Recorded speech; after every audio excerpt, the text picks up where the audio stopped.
Oh, it appears the speculative skies were right. Blade Air Mobility struck a deal to sell its helicopter passenger rideshare business to Joby Aviation for up to $125 million. The acquisition includes Blade's passenger operations in the U.S. and Europe, lounges, terminals, and the Blade brand.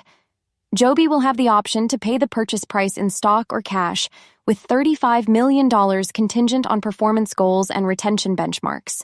Blade's medical transport business will be spun out into a new public company called Strata Critical Medical, focusing on time-sensitive medical logistics. This deal allows Blade to sharpen its focus on medical air transport and logistics, which accounted for 84% of its segment-level adjusted EBITDA in 2024. Strata will remain a public company operating as a pure-play, contractual medical business serving hospitals and healthcare networks.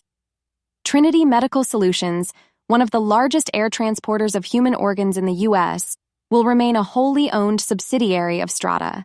Joby Aviation's acquisition of Blade's passenger business will enable it to accelerate its commercial rollout, particularly ahead of its first passenger flights in Dubai next year. Joby's CEO Joby Bevert stated that the deal is strategically important for the company's global expansion and leadership in the sector. The deal also positions Joby to launch its quiet electric aircraft as soon as certification is secured. As part of the agreement, Blade CEO Rob Wiesenthal will join Joby as CEO of Blade Air Mobility and serve as chairman of Strata's board. Blade CFO Will Hayburn and President Melissa Tomkiel will act as co-CEOs of Strata. The transaction is expected to close in the coming weeks, with a new ticker for Strata to be announced later. For more on stocks and crypto, follow Ascencore. Thanks for watching and have a nice day.